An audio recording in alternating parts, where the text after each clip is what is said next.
9:40 p.m., February 15th, 1898. Havana Harbor, Cuba. A 310-foot battleship is sitting at anchor when a massive explosion, then a second one, tears through the forward hull and sends a column of fire 100 feet into the sky. 266 of the 354 men aboard are dead within minutes. By morning, rescue boats are still pulling bodies from the harbor. The official investigation hasn't been convened. No evidence has been collected. And two newspapers in New York, William Randolph Hearst's New York Journal and Joseph Pulitzer's New York World, have already printed the verdict. Spain did this. That's the headline. Not a theory, not a question. A verdict, printed before a single witness had been formally interviewed.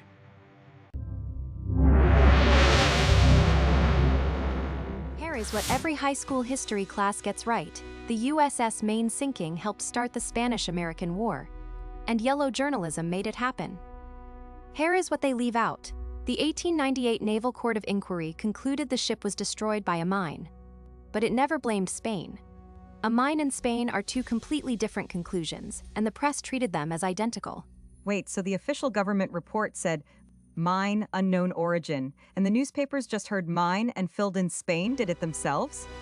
That's exactly what happened. The court's finding was carefully worded non-attribution, politically significant precisely because it gave warhawks a weapon while the administration maintained deniability. The press collapsed that distinction immediately. And here is the part that makes this story genuinely strange. McKinley sent the Maine to Havana specifically to prevent war. He ordered it into the harbor on January 25, 1898, to, in his own framing, still the war drums. The ship dispatched to de-escalate became the trigger for the conflict it was meant to stop. That is the most cursed errand in naval history. It's also the part that complicates the Hearst caused the war narrative, because McKinley had already deployed a battleship before the explosion. The political pressure was real before February 15th. To understand why the Maine mattered so much, you have to understand Cuba in 1898. The island was in open revolt against Spanish colonial rule. A genuine, bloody uprising that had been grinding on since 1895. So there is already a real conflict happening, before the ship even shows up. A very real one, and Hearst's New York Journal and Pulitzer's New York World had both planted correspondents in Cuba specifically to cover it, but also to outcompete each other. Both papers were amplifying Spanish atrocities, sometimes exaggerating them, sometimes fabricating details entirely, because it drove circulation. Cuba's suffering was their competitive advantage. How documented is the fabrication specifically? I know the Hearst quote about furnishing the war gets thrown around, but historians dispute whether he actually sent that telegram. That specific telegram, "You furnish the pictures, I will furnish the war," is almost certainly apocryphal. It appears in a memoir from decades later with no corroborating source. But the documented record of exaggerated coverage is substantial regardless. So the most famous line about yellow journalism is itself yellow journalism. That's almost too perfect. Walk me through the ship itself, because context matters here. The Maine wasn't some aging rust bucket they sent to a conflict zone to see what happened. Far from it. Authorized in 1886, commissioned in 1895, 310 feet long, displacing 6,682 tons, one of the newest American battleships afloat. She could make 17 knots. McKinley's official framing was a friendly visit to Havana. But a 6,000-ton warship showing up unannounced in a colonial harbor is not a courtesy call. Right. That's like showing up to a neighbor dispute with a moving truck and calling it a friendly chat. And the Spanish knew exactly what it was. Tensions in the harbor were already high before the ship arrived on January 25th. Which makes the explosion 3 weeks later all the more volatile. Because everyone already had a theory before the flash had cleared. Okay, so 266 dead. Out of 354, that's not a disaster. That's a massacre. Nearly 2/3 of the crew gone inside minutes. And the survivors and shore witnesses all describe the same thing independently. 2 distinct explosions, not one. A sharp crack followed by a much larger detonation. That 2 explosion detail is doing a lot of work in both competing theories. The mine camp says it's consistent with a mine triggering the magazine. The accident camp says it's consistent with a coal fire cooking off the magazine in stages. So the key witness detail is perfectly ambiguous. Of course it is. The ambiguity is real, and it matters, but the press didn't treat it as ambiguous for a single hour. Hearst's New York Journal declared the explosion an act of war in its headline, then offered a $50,000 reward for proof of Spanish sabotage. $50,000 in 1898? That's a serious bounty. That's buy a small town money. And structurally interesting, by offering a reward, Hearst created financial incentive for witnesses and informants to produce the answer he would already decided on. You're not searching for truth. You're sourcing a specific conclusion. Meanwhile, the slogan "Remember the Maine, to hell with Spain" was already being printed within days. The emotional frame was set before any formal inquiry had been convened. How quickly did the other papers follow Hearst's lead? Was it immediate saturation, or did some outlets hold back? Harper's Weekly published a full illustrated feature on the Maine on February 26, 11 days after the explosion. No investigation findings existed yet. The visual record was being constructed before the factual record even existed. So the image of the disaster was already locked in public memory before anyone knew what actually caused it. That's not journalism, that's fan fiction with a printing press. That's actually the strongest version of the press-manufactured consent argument. It's not that they lied, necessarily. It's that they built a complete emotional and visual narrative first, and facts had to fight their way into a frame that was already occupied. And that frame held, even after the official findings came in. The Naval Court of Inquiry wrapped up in March 1898, about 6 weeks after the explosion, and its conclusion was that the ship was destroyed by a submerged mine. But here is the line most people miss. The court explicitly refused to assign responsibility to any party. Mine, yes. Spain, not stated. That's a meaningful distinction the press immediately erased. The court basically said, something bad happened. And we are not naming names, and the newspapers heard Spain did it, declare war. McKinley then submitted the court's findings to Congress with a special message that was equally careful in its wording. The report was designed to maintain political options, not close them. Which raises a question I keep coming back to. If McKinley was genuinely trying to avoid war, why submit the report at all? Sitting on the findings would have quieted the pressure. Because the investigation was already public knowledge and suppressing its conclusions would have been politically toxic. He needed to be seen responding. The careful non-attribution was the compromise. Give the press the mine finding, deny them the Spain attribution. It didn't work. So McKinley tried to thread the needle and the press just cut the thread. Got it. If you think that's bad, wait until you hear what happened when actual forensic science looked at this 78 years later. Walk me through that congressional submission more carefully. McKinley sends the report up with careful non-attribution.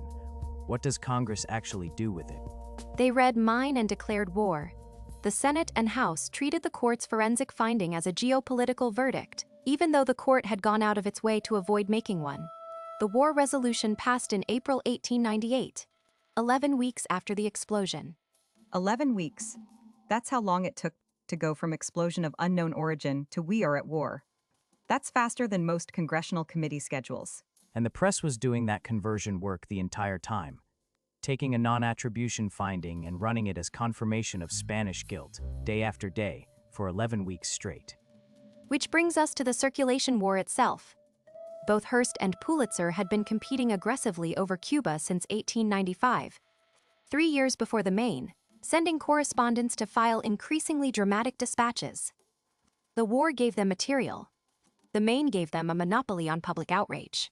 How do we actually document the fabrication beyond the apocryphal telegram? What's the specific evidentiary record? The documented record includes Hearst's journal printing illustrations of Spanish officers searching American women aboard ships, an incident that witnesses said was handled by female officers, not male soldiers, but the journal ran it as a violation anyway. Both papers ran body counts, atrocity descriptions, and Spanish villain framing that routinely outpaced what their own correspondents could verify. So it wasn't one big fabricated story, it was 1,000 small ones, each a little more dramatic than the facts allowed. That's actually harder to pin down than an outright lie. No, Casey's right. That's the structural move. You don't need to invent the war wholesale.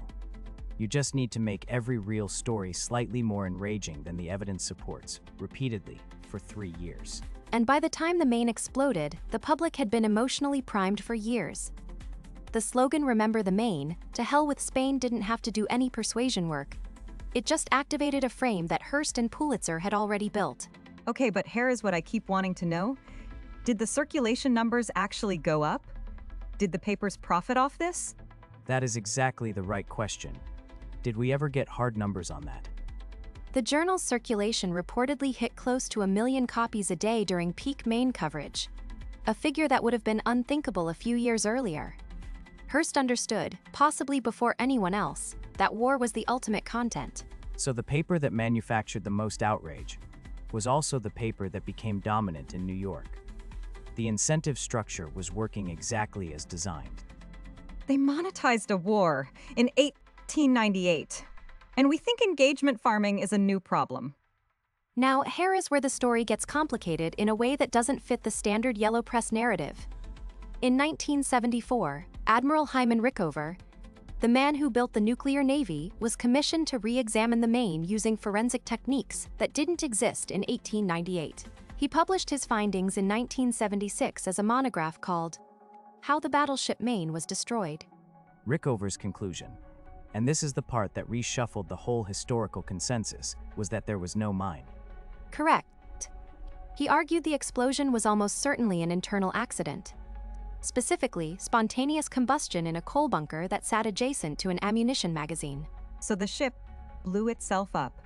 That's the argument. The specific bunker Rickover identified was a 16, stored right next to the forward magazine. Spontaneous combustion in coal was a documented hazard in the era. It wasn't exotic or unlikely. A smoldering fire in a 16 could have cooked off the magazine in 2 stages, which would also explain the 2 separate explosions witnesses described. That's a much cleaner fit for the witness testimony than a single mine detonation. 2 sounds, 2 events. A small internal fire, then the magazine going up. And if that's right, then the whole war started because of a fire nobody noticed in a coal closet next to the wrong room. That's not a conspiracy. That's an OSHA violation. Which is exactly why it's uncomfortable. Rickover's conclusion was dominant for 22 years. Then, a 1998 centennial study commissioned by National Geographic came in with different findings, and the debate reopened. We will get into that in part 2, but hold that tension, because it matters for what we call confirmed versus speculated. All right, let's sort what we actually know from what we are still arguing about. First column, confirmed, documented, not in serious dispute. 266 crew members dead on February 15, 1898. The ship was in Havana Harbor specifically because McKinley ordered it there. The 1898 Naval Court of Inquiry concluded mine, and explicitly refused to name Spain. All of that is the historical record. And the press blamed Spain before any of that investigation even started. That part's not even disputed. It's on the front pages. Also confirmed, the Spanish-American War was declared in April 1898, 11 weeks after the explosion. Yellow journalism's role in building public pressure is documented by the papers themselves. The reward offer, the "Remember the Maine" slogan, the pre-investigation headlines. That's not interpretation, that's the record.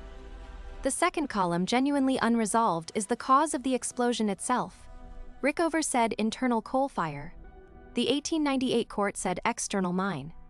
A 1998 National Geographic study pushed back on Rickover and suggested the mine theory deserved reconsideration. The wreck has never been fully excavated, so the physical evidence that would settle it definitively is still sitting on the bottom of Havana Harbor. Which means the single most important factual question, what actually destroyed the ship, remains open after 127 years. The physical evidence is literally underwater in a country we have complicated relations with. Of course it is. And here is the verdict on the conspiracy framing itself. Spain blew up the Maine. Unproven, probably false. Hearst and Pulitzer invented a fake story from nothing, too simple. The accurate description is this: a real tragedy of genuinely unknown cause was immediately exploited by 2 newspapers locked in a commercial competition, building public pressure for a war that Congress, the military, and significant business interests already had reasons to want. The press didn't create the desire for war, they handed powerful people a permission slip. So it's not Hearst caused the war. It's Hearst handed people who wanted a war the exact tool they needed to sell it. That's actually worse in a way. Alex, tell them what's coming, because we are only halfway through this story. Morgan thinks the press caused the war. I think the war was already decided, and the press just provided the occasion. You watch the evidence next week and tell us in the comments who's right. And yellow journalism's role in shaping that public perception isn't interpretation, it's documented by the papers themselves. The $50,000 reward Hearst offered for evidence of Spanish guilt. The Remember the Maine slogan printed within days of the explosion. The pre-investigation headlines declaring it an act of war. The press ran verdict first and built the case around it after. I love that the reward is the tell. You don't offer 50 grand for proof of something you're genuinely uncertain about. You offer it when you already know the answer you want. That's the structural point. The reward mechanism transformed the press from reporting on evidence into actively funding the production of a particular verdict. That's not a journalistic failure. It's a journalistic strategy. The world's most expensive, leading question. Now, second column, genuinely unresolved. The cause of the explosion itself. Rickover's internal coal fire was the dominant conclusion for 22 years after 1976. Then in 1990, eighth centennial study commissioned by National Geographic came back and said the mine theory deserved serious reconsideration. And critically, the wreck is still down there. The physical evidence that would settle the question definitively is sitting on the bottom of Havana Harbor, unexcavated, under 127 years of silt and complicated diplomatic history. The answer is literally underwater in Cuba. I feel like that's the universe sending a message. So the single most important factual question, what actually destroyed the ship, remains open, which means every confident claim about Spain did, or Rickover proved it was an accident, is outrunning the evidence. And that brings us to the verdict on the conspiracy framing itself. Spain blew up the Maine, unproven, almost certainly false. Hearst and Pulitzer invented a fake story from nothing, too simple, and it lets a lot of powerful people off the hook. So, what is the accurate version? A real tragedy of genuinely unknown cause was immediately exploited by two newspapers in a commercial competition, building public pressure for a war that Congress, the military, and significant business interests already had reasons to want. The press didn't invent the appetite for war. They handed powerful people a permission slip. That's actually the darker version of the story. Hearst caused the war at least makes one villain. Everyone was already ready to go and Hearst gave them the excuses. Means the whole system wanted it. Exactly. And that framing is what makes the Maine relevant beyond 1898. Because this is the founding case study of the pattern.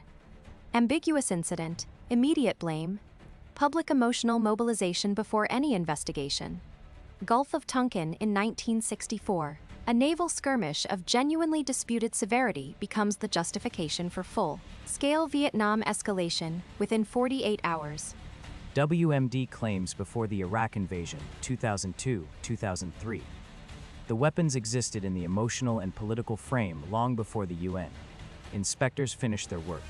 The public had already decided. And now every viral video with an ambiguous incident has a verdict in the comments before the timestamp clears. We've just made the printing press faster. The mechanism is identical, and Casey, that's not a small observation. The Maine pattern isn't a historical artifact. It's a repeating structure that works because it's exploiting something genuine in how humans process threat and outrage. Which gets to the Remember the Maine slogan itself as a technology. Nationalistic slogans don't require the underlying claim to be true. They require emotional resonance. Remember the Maine. To hell with Spain worked because it collapsed a complicated geopolitical situation into a demand that felt righteous and simple. The slogan doesn't ask you to think about coal bunkers or naval inquiries. It asks you to feel something, and feeling something is so much easier. That's the durable insight. It doesn't matter whether the cause of the explosion is ever definitively resolved. Remember the Maine was never about the Maine. It was about activating a public that was already primed to act. And that activation was irreversible. Once the slogan was in circulation, the investigation's careful non-attribution didn't matter. The frame had already been built.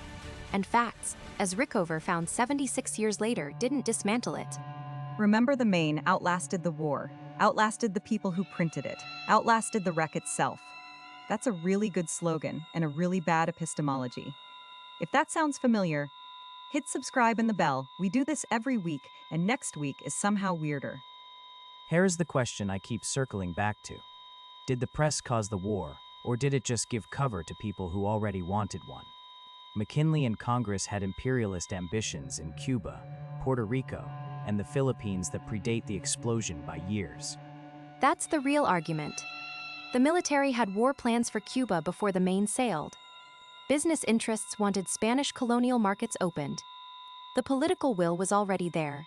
The Maine didn't create the appetite. It gave everyone who had it a justification they could say out loud. So the press didn't light the fire. They just handed someone a match when they were already standing next to the kindling. Which is why I push back on Hearst caused the war. Hearst accelerated something that was structurally likely. The Philippines became an American territory out of that conflict. Puerto Rico became an American territory. Those weren't accidents of public outrage. Those were strategic objectives that existed before February 15th. So the war hawks used Hearst as much as Hearst used the war. Everyone got what they wanted except the 266 men at the bottom of Havana Harbor. That's a genuinely dark ending to a story about a printing press. And that's exactly where Part 2 picks up, because the 100-day war that followed didn't just defeat Spain. It produced the American overseas empire. Cuba, Puerto Rico, Guam, the Philippines. All of it flows from the spring of 1898. We've covered how the spark was manufactured. Next time, we cover what it actually burned down. Next week we are switching gears, Area 51. Not the alien version, the documented one. What the base was actually built for. What was really being tested in the Nevada desert, and why the nuclear explanation and the alien explanation have more overlap than most people expect. That framing alone tells me it's going to be one of those episodes where the true story is weirder than the conspiracy. I cannot wait. Part 2 of the USS Maine arc is also coming. The war itself, the birth of the American empire, and what a 100-day conflict did to the shape of the 20th century. That one's going to reframe everything we talked about today. And if you want to be here for both of those, the Area 51 facts that will ruin the alien version for you, and the war that accidentally made America a global power, subscribe and hit the bell. We show up every week, and we always bring receipts.